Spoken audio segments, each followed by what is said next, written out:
Hi guys, welcome to my YouTube channel. आज हम part 2 करेंगे, पर पार्ट 2 करने से पहले हम पार्ट 1 कर लेते हैं, how the state government work. तो हम स्टार्ट करते हैं। सबसे पहले हमने पढ़ा था मेंबर ऑफ लेजिस्लेटिव असेंबली यानी कि एमएलएज। उनको कौन इलेक्ट करते हैं? हम सभी इलेक्ट करते हैं।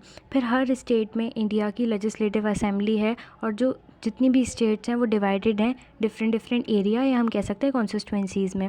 और जो पॉलिटिकल पार्टी है जिसका MLA more than half number of constituency state में जीतता है, वो मेजॉरिटी में आ जाती हैं। जो पॉलिटिकल पार्टी मेजॉरिटी में आती हैं उसको हम रूलिंग पार्टी कहते हैं, और जो अपोजिशन पार्टी रहती हैं जो हार जाती हैं उसको हम अपोजिशन पार्टी के मेंबर्स कहते हैं।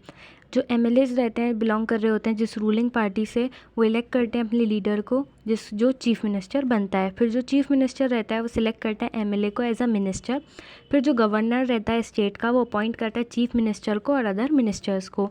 फिर हमने पढ़ा था चीफ मिनिस्टर और जो अदर मिनिस्टर्स होते हैं उनके पास रिस्पॉन्सिबिलिटी रहती है वेरियस गवर्नमेंट डिपार्टमेंट्स और मिनिस्ट्रीज़ को चलाने की। फिर हमने पढ़ा था लेजिस्लेटिव असेंबली जो रहती है वो एक ऐसी प्लेस है जहाँ एमएलए, भले वो रूलिंग पार्टी से हो या अपोजिशन पार्टी से हो, सब मिलते हैं और डिस्कस करते हैं अलग अलग इश्यूज़ पे।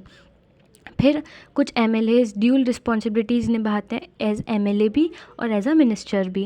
फिर हमने पढ़ा था लेजिस्लेटिव असेंबली के बारे में। जो चीफ मिनिस्टर होता है और अदर मिनिस्टर्स रहते हैं have to take decision and run the government. उनको डिसीजन लेने रहते हैं और आगे गवर्नमेंट रन करनी रहती है। द एमएलएज जो रहते हैं वो टुगेदर रिस्पॉन्सिबल रहते हैं जितना भी गवर्नमेंट वर्क करती है उसके लिए भी। जो वर्ड है गवर्नमेंट वो रिफ़र करता है गवर्नमेंट डिपार्टमेंट्स को और अलग अलग मिनिस्ट्रीज़ को।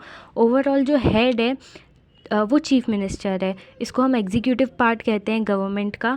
जितने भी एमएलएज हैं वो आपस में साथ में आते हैं लेजिस्लेटिव असेंबली में, उसको हम लेजिस्लेचर कहते हैं। फिर हम पढ़ते हैं वर्किंग ऑफ द गवर्नमेंट। जो ओपिनियन है गवर्नमेंट, जो भी गवर्नमेंट वर्क कर रही है उसका, वो एक्सप्रेस्ड होता है डिफरेंट डिफरेंट प्लेसेस पे। जैसे कि न्यूज़पेपर में हम पढ़ते हैं, टीवी चैनल्स पे हम देखते हैं, न्यूज़ चैनल्स पे, अलग अलग ऑर्गेनाइजेशंस में भी देखते हैं। देयर आर वेरियस वेज, बहुत अलग अलग वेज हैं जिसके थ्रू पीपल एक्सप्रेस करते हैं उनके व्यू और एक्शंस डेमोक्रेसी के अंदर। फिर हम आगे पार्ट 2 कंटिन्यू करते हैं। Chief minister and the minister have to take action through various department, the agriculture department, the health department and the education department etcetera. Chief minister और जो मिनिस्टर रहते हैं वो एक्शन लेते हैं अलग अलग डिपार्टमेंट्स के थ्रू, जैसे कि agriculture department, health department, education department. They also have to answer question that are asked in the legislative assembly. उन्हें उन हर क्वेश्चन के आंसर देने पड़ते हैं जो लेजिस्लेटिव असेंबली में पूछे जाते हैं उनसे।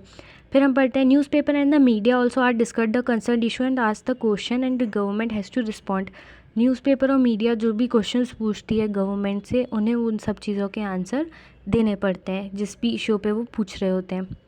The government can also decide make new laws for the government regarding sanitiser and health facility.